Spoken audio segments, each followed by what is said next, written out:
What's up, everybody? It's Mac from MacTheMovieGuy.com, and I got out and I actually saw two movies today, so this is the first of two reviews.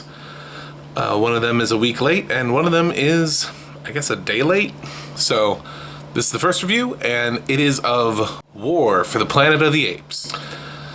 Now, I'm a week late because I was really late on rewatching the first two, and I really wanted to rewatch the first two before seeing the third one, so that way I felt like, you know, bam, bam, bam, I knew everything, I remembered everything, and I felt fresh going into this film.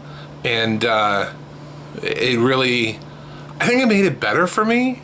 The enjoyment was better because I wasn't like, who's this monkey? I don't remember this monkey. I don't remember what happened at the end of Dawn of the Planet of the Apes. You know, so I felt fresh going into it. And it really, I mean, it's a great trilogy. You know what I'm saying? Like, this is a trilogy that for me should go down in the record books right alongside Lord of the Rings and Nolan's Dark Knight trilogy. Like, so consistently good. Rise of the Planet of the Apes and Dawn of the Planet of the Apes, both of them, in the years that they were released, were in my top 10 for the year. I love rewatching them, and I have a feeling that War is going to be in my top 10 of the year, too. It's a fantastic, phenomenal achievement in filmmaking.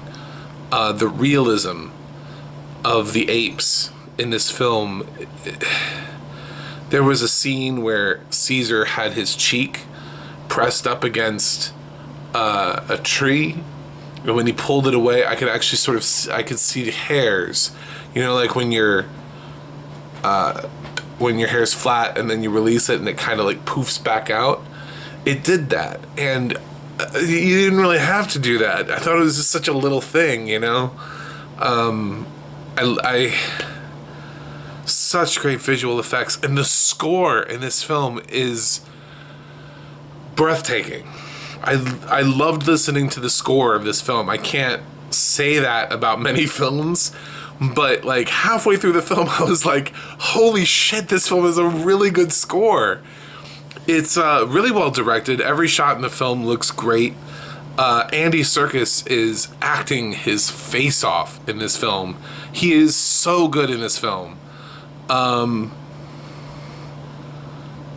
There's War for the Planet of the Apes is such a weird title because it's not really a war. This is more like The Great Escape or Heart's War, something like that, a little bit more thematically than it is like straight up war. There are a few action sequences, but not that many. What this film has is a lot of heart and a lot of character development for completely CGI characters. I mean, I heard people crying in my theater at the end of the movie, and they're crying for apes. They're crying for CGI animals. They're not crying for humans. They're not crying, you know, because a dog died. They're crying because the story is so good, so well told. Matt Reeves just did such an amazing job with this film. I can't praise the heart of this film enough. I was moved. I was genuinely moved. There were some plot curveballs and stuff that I really liked. This really hurts. It's also my least favorite in the trilogy. I have to get real about it. Actually may not be in my top 10 of the year. I didn't like Bad Ape. I don't understand why he was in the film or why he was the way he was. I don't know why they felt the need to insert comic relief into such a serious film with such heavy material, and I guess maybe they felt the first two films were too serious and they really needed something to lighten it up. but tonally for me, it didn't work. Like the scenes that he was in, I felt like he was ruining them. He was ruining where the movie was going, where the movie was headed. They bring his character back a little bit at the end, so he's not so clumsy and silly. It's not so in your face that he's the way that he is, but I just really did not get why he was in this film. I'm not a fan of Bad Ape, which was played by Steve Zahn, and Steve Zahn's voice, like, come on, dude.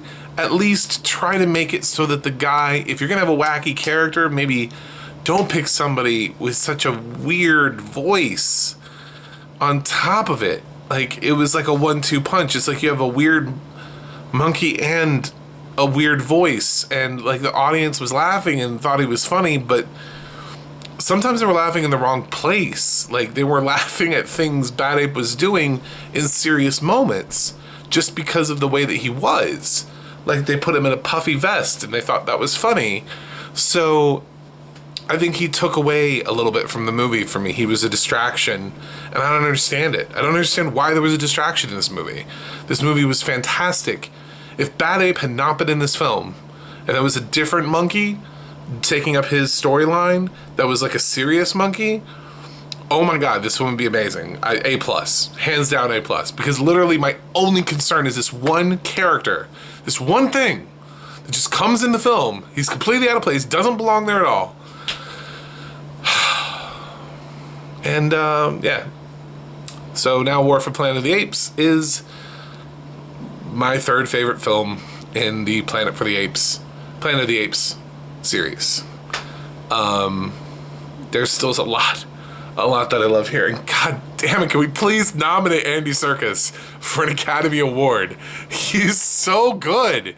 Like, everything he's done in motion capture, like, it's culminated, it's come to this point.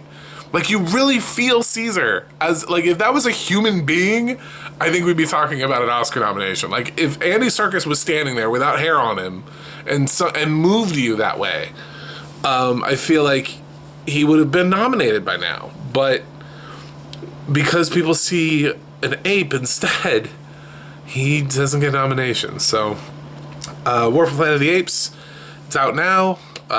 It's an unreal, fantastic film. Just like, the bar is so high, and there's this one thing that is glaring about the film, and I can't overlook it.